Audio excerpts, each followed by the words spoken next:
नमस्ते दोस्तों। पिछले वीडियोस में हमने देखा कि माइक्रो इकोनॉमिक्स की डेफिनेशन क्या है, उसके स्कोप क्या है, फिर उसके फीचर्स क्या है और उसका इम्पोर्टेंस क्या है। आज के वीडियो में हम लोग देखने वाले हैं मैक्रो इकोनॉमिक्स के लिए। आज के वीडियो में हम क्या क्या कवर अप करेंगे, तो मैक्रो इकोनॉमिक्स का मीनिंग, मैक्रो इकोनॉमिक्स की डेफिनेशंस और मैक्रो इकोनॉमिक्स का स्कोप। तो पहले स्टार्ट करते हैं मैक्रो इकोनॉमिक्स के मीनिंग के साथ। एक्चुअली में हमने ये हमारे फर्स्ट लेक्चर में देख लिया है, फिर भी हम एक ओवरव्यू डाल लेते हैं। मैक्रो इकोनॉमिक्स क्या है? मैक्रो इकोनॉमिक्स है विच एनालाइजेस द एंटायर इकोनॉमी। हम पहले से पढ़ते आ रहे हैं माइक्रो इकोनॉमिक्स है स्मॉल पार्ट की स्टडी और मैक्रो इकोनॉमिक्स है बड़े पार्ट की स्टडी, लार्ज पार्ट की स्टडी। इसका मतलब मैक्रो इकोनॉमिक्स है analysis of the entire economy. उसके बाद का पॉइंट आता है मैक्रो इकोनॉमिक्स में हम लोग क्या क्या स्टडी करते हैं। तो मैक्रो इकोनॉमिक्स में हम लोग स्टडी करते हैं total employment, national income, national output, total investment, total consumption. इसमें मैं ध्यान लाना चाहूँगा आपका टोटल वर्ड पे। जब भी हम लोग माइक्रो इकोनॉमिक्स पढ़ते थे, हम लोग क्या पढ़ते थे? Individual consumer, individual producer, individual firm. But जब भी हम मैक्रो इकोनॉमिक्स पढ़ेंगे तो हम क्या करेंगे? टोटल पे ध्यान देंगे, मतलब इकोनॉमी एज अ होल, पूरे को देखेंगे। मतलब पूरे इकोनॉमी में कितना एम्प्लॉयमेंट है, पूरे नेशन का इनकम कितना हुआ, पूरे नेशन का आउटपुट कितना हुआ, पूरे नेशन में मिला के इन्वेस्टमेंट कितनी है, फिर टोटल कंजम्पशन क्या है, मतलब इंडिविजुअल कंजम्पशन को मिला के हमारा बनेगा टोटल कंजम्पशन। इसके लिए ही मैक्रो इकोनॉमिक्स को बोलते हैं दोस्तों स्टडी ऑफ एग्रीगेट्स। मतलब ये इंडिविजुअल स्टडी यूनिट की स्टडी नहीं है, मैक्रो इकोनॉमिक्स है एग्रीगेट यूनिट की स्टडी। अभी हम देख लेते हैं इसकी formal definitions.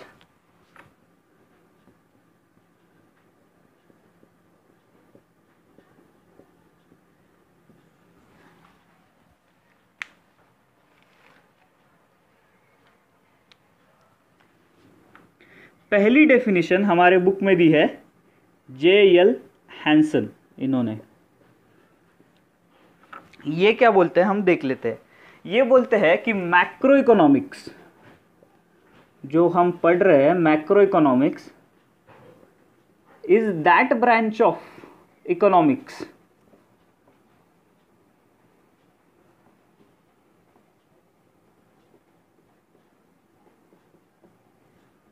which studies the relationship between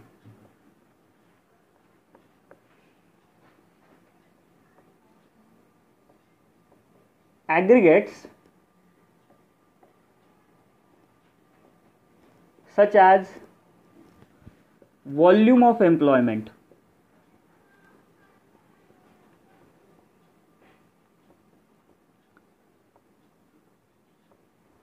total output and total investment etc.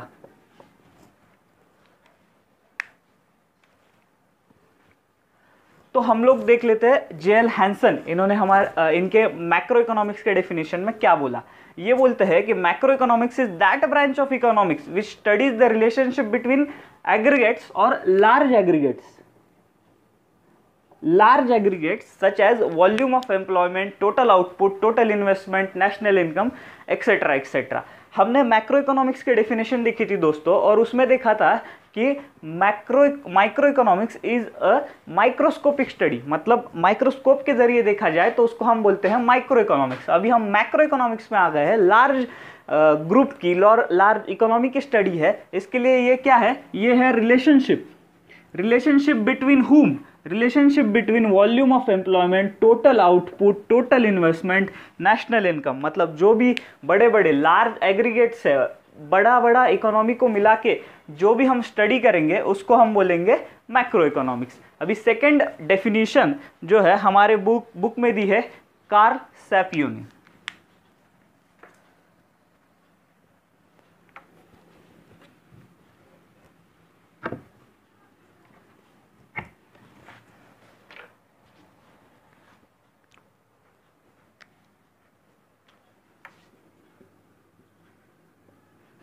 Karl सैपिरो ये बोलते हैं कि मैक्रो इकोनॉमिक्स डील्स विथ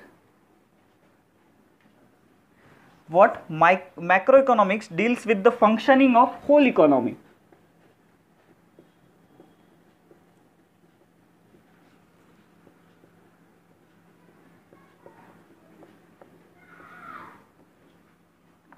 जैसे हम लोगों ने मीनिंग पार्ट में पढ़ा था, क्या पढ़ा था? Macro economics analyses the entire economy, पूरी की पूरी इकोनॉमी को मैक्रो इकोनॉमिक्स क्या करता है? एनालाइज करता है। वही कार्ल सैपिरो इन्होंने बोला कि macro economics deals with the functioning of whole economy, मतलब पूरे के पूरे इकोनॉमी की फंक्शनिंग कैसे चलती है, ये हमें कौन बताएगा? मैक्रो इकोनॉमिक्स बताएगा। मुझे लगता है आपको ये सेकंड डेफिनेशन बहुत सिंपल जाएगी याद करने में। सिर्फ आपको इतना याद करना है कि मैक्रो इकोनॉमिक्स में हम क्या पढ़ते हैं? पूरी इकोनॉमी को पढ़ते हैं। इसके लिए कार्ल सैपिरो इन्होंने जो डेफिनेशन दी कि macro economics deals with the functioning of whole economy. अभी हम देखेंगे इसके स्कोप। अभी हम लोग बढ़ते हैं कि मैक्रो इकोनॉमिक्स का स्कोप क्या है। Scope of macro economics.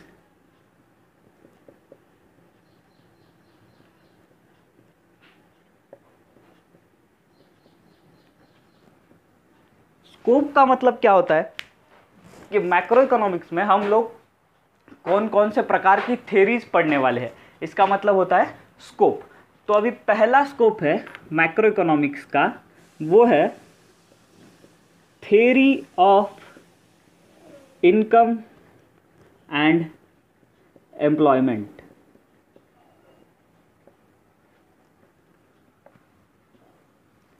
Macro economics को theory of income and employment क्यों बोलते हैं?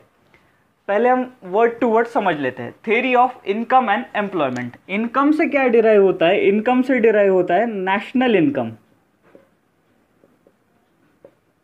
मतलब मैक्रो इकोनॉमिक्स क्या डिराइव करता है? मैक्रो इकोनॉमिक्स हमें बताता है कि एक नेशनल इनकम कैसी होती है, फिर नेशनल इनकम कैसे मेजर करते हैं, उसके बाद नेशनल इनकम के क्या क्या परिणाम हो गए इंडिविजुअल इनकम पे, ये हमें कौन बताता है? मैक्रो इकोनॉमिक्स बताता है। उसके बाद है theory of employment. Theory of employment interesting point है। इसके लिए मैं आपके साथ एक एग्जांपल शेयर करूंगा। समझ लीजिए ये एक फर्म है या प्रोड्यूसर है, उसके बाद ये कंज्यूमर है या तो फिर कस्टमर है। अभी प्रोड्यूसर क्या करेंगे? प्रोड्यूसर करते हैं गुड्स और सर्विसेज का प्रोडक्शन, बराबर है। प्रोड्यूसर गुड्स और सर्विसेज का प्रोडक्शन करेगा। वो प्रोडक्शन करने के लिए इसे क्या चाहिए होगा? लेबर चाहिए होगा, बराबर है। लेबर का रिवॉर्ड हमने माइक्रो इकोनॉमिक्स में पढ़ा था, लेबर का रिवॉर्ड है वेजेस या सैलरी एक्सेट्रा। अब ये लोग क्या करेंगे? प्रोड्यूसर्स लोग क्या करेंगे? लेबरर्स हायर करेंगे।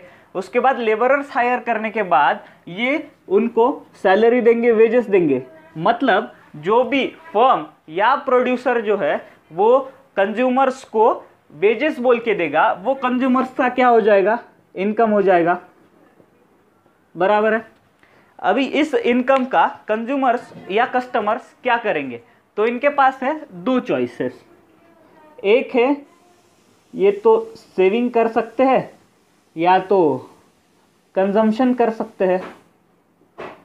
कंजम्पशन कर सकते हैं मतलब स्पेंडिंग कर सकते हैं।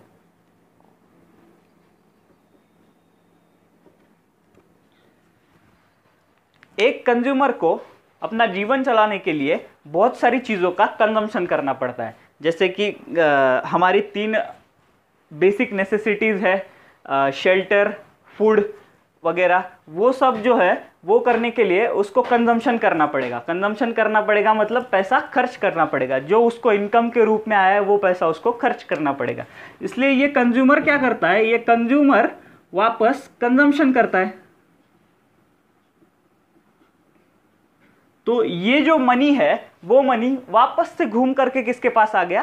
फर्म या प्रोड्यूसर के पास। अभी फर्म या प्रोड्यूसर के पास है दो चॉइसेस है, ये पैसे की दो चॉइसेस है। एक तो ये इन्वेस्टमेंट करे इस पैसे का, या तो ये सेव करके रखे। इन्वेस्टमेंट करे इसका मतलब क्या होता है कि ये पैसा वो वापस अपने बिजनेस में डाल दे। ये पैसा वो वापस अपने बिजनेस में जब डाल देगा तो उसका बिजनेस ग्रो करेगा। उसका बिजनेस ग्रो करेगा, इसका मतलब ज़्यादा से ज़्यादा लोगों को एम्प्लॉयमेंट मिलेगा। सही है, ज़्यादा से ज़्यादा लोगों को एम्प्लॉयमेंट मिलेगा और जो करंट एम्प्लॉयज़ है उनको हाइक मिलेगा, उनके वेजेस में वृद्धि होगी। तो इससे क्या होगा, वापस से इनकम बढ़ेगी, वापस से कंजम्पशन बढ़ेगा और ये सर्कल जो है वो चलता रहेगा। तो इसको बोलते हैं थ्योरी ऑफ एम्प्लॉयमेंट। इसके लिए थ्योरी ऑफ एम्प्लॉयमेंट किस पे डिपेंडेंट है दोस्तों?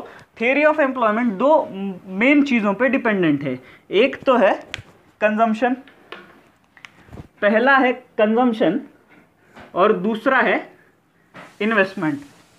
इसके लिए जब भी कभी इस एक इकोनॉमी में एम्प्लॉयमेंट की प्रॉब्लम होती है, मतलब अनएम्प्लॉयमेंट होती है, तो उसका दो मेन रीज़न होते हैं। एक तो लोगों का कंजम्पशन कम हो चुका है, क्योंकि अगर लोग ज़्यादा सेविंग करने लगेंगे तो उनका कंजम्पशन कम हो जाएगा, उनका कंजम्पशन कम हो जाएगा तो इधर आगे पैसा कम मिलेगा, इधर आगे पैसा कम मिलेगा तो ये इन्वेस्ट भी कम होगा और एम्प्लॉयमेंट लेवल ही अपने आप में ख़त्म हो जाएगी। उसके बाद इन्वेस्टमेंट फंक्शन कैसे लिंक करता है? समझो इन्होंने कंजम्पशन तो कर लिया, बट जो फर्म और प्रोड्यूसर्स है उन्होंने बोला कि हमें बिजनेस में पैसा नहीं लगाना है, इन लोगों ने सेविंग करना चालू कर दिया इनके पैसों का, तो भी एम्प्लॉयमेंट पे असर पड़ेगा और एम्प्लॉयमेंट जो है वो कम हो जाएगी। यही बताया गया है हमें theory of income and employment. इसके लिए मैक्रो इकोनॉमिक्स का एक मेजर स्कोप क्या है कि ये डिराइव करता है कि एक इकोनॉमी में एम्प्लॉयमेंट की लेवल क्या होगी और एक इकोनॉमी की टोटल इनकम क्या होगी। तो ये था हमारा पहला स्कोप का point, theory of income and employment.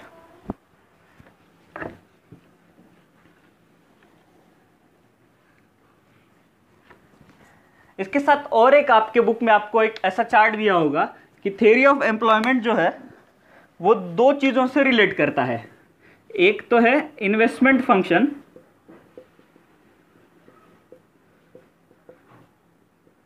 और दूसरा है कंजम्पशन फंक्शन।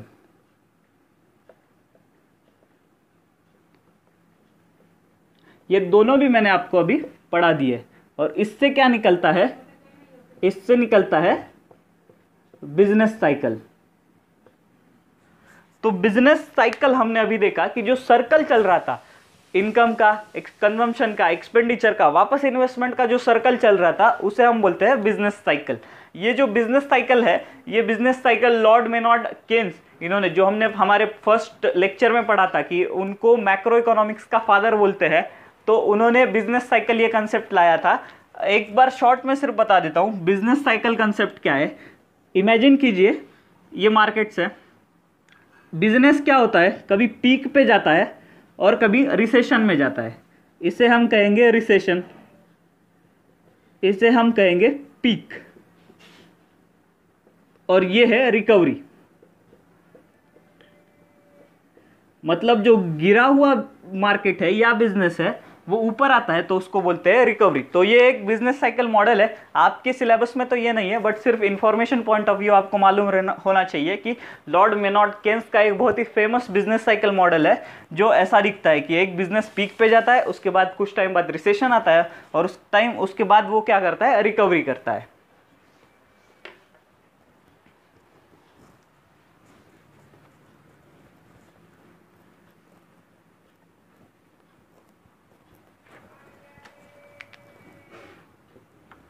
हमारा सेकंड स्कोप का पॉइंट है general price level and inflation.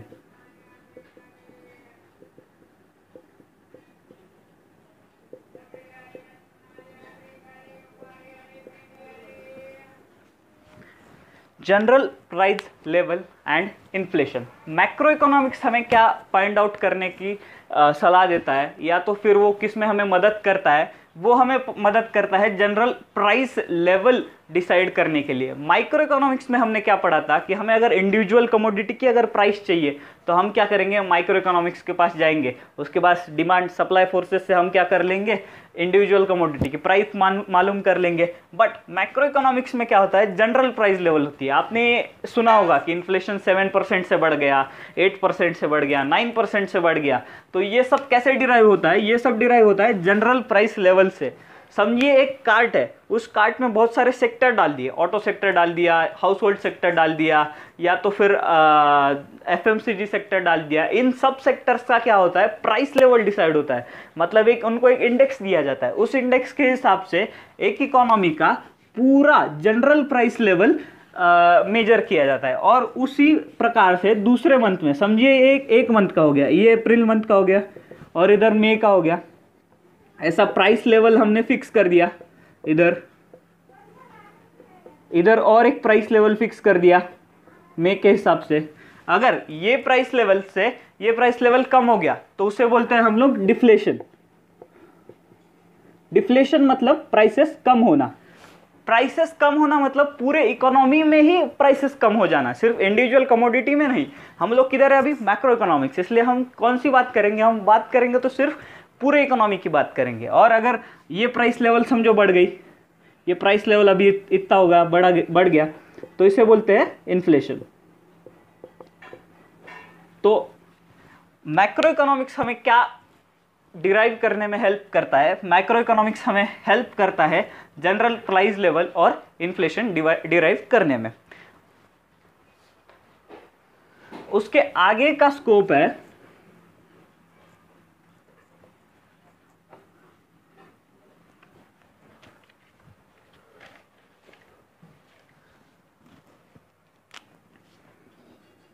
Third point है economic growth and development.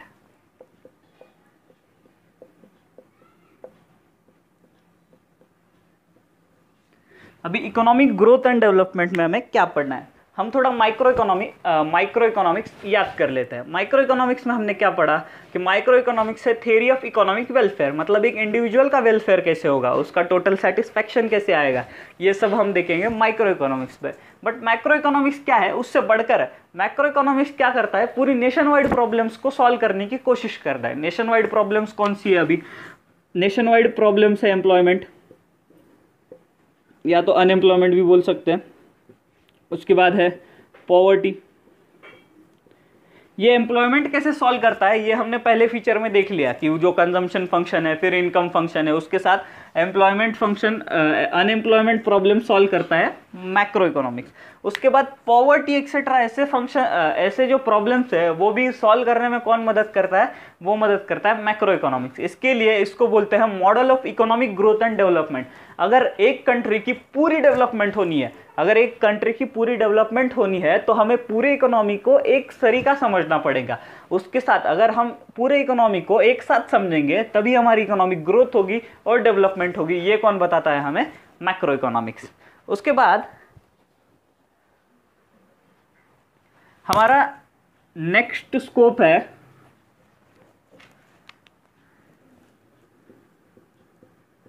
Macro theory of distribution.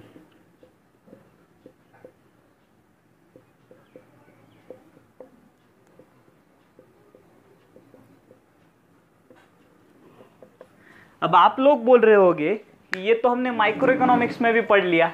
Micro economics में हमने कैसे पढ़ लिया कि अलोकेशन ऑफ रिसोर्सेज देखा हम लोगों ने कि रिसोर्सेज का अलोकेशन सबके पास कैसे होता है, अलोकेशन ऑफ रिसोर्सेज यानी डिस्ट्रीब्यूशन। बट माइक्रो इकोनॉमिक्स क्या करता है, इंडिविजुअल को अलोकेशन करने की कोशिश करता है। Macro economics on the other hand उसका स्कोप जो है वो वाइड है, उसका स्कोप वाइड है, तो वो क्या बोलता है कि नेशनल इनकम में से सब लोगों को कितना पार्ट जाएगा, ये कौन बताता है, हमें बताता है मैक्रो इकोनॉमिक्स। इसके लिए मैक्रो इकोनॉमिक्स को बोलते हैं मैक्रो थ्योरी ऑफ डिस्ट्रीब्यूशन। ये क्या डिराइव करता है, तो ये नेशनल इनकम में, हमारी नेशनल इनकम है पूरी इनकम, इसमें rent, wages, interest and profit, इसका बाइफर्गेशन कैसे होगा ये हमें बताता है मैक्रो इकोनॉमिक्स। इसके लिए मैक्रो इकोनॉमिक्स को हम लोग क्या बोलते हैं, मैक्रो थ्योरी ऑफ डिस्ट्रीब्यूशन। हमने ऐसा माइक्रो इकोनॉमिक्स में भी पढ़ा था कि ये इंडिविजुअल यूनिट को थ्योरी ऑफ फैक्टर प्राइसिंग में हमने पढ़ा था मोर स्पेसिफिकली कि रेंट, वेजेस, इंटरेस्ट और प्रॉफिट डिराइव करने में मदद करता है। बट मैक्रो इकोनॉमिक्स क्या करता है, नेशनल इनकम में से इन चारों का शेयर निकाल के देता है। कौन देता है, तो ये देता है मैक्रो इकोनॉमिक्स। इस तरह से हमने पढ़े 4 स्कोप पॉइंट्स मैक्रो इकोनॉमिक्स के, डेफिनेशंस पढ़ी 2 और मीनिंग भी देखा।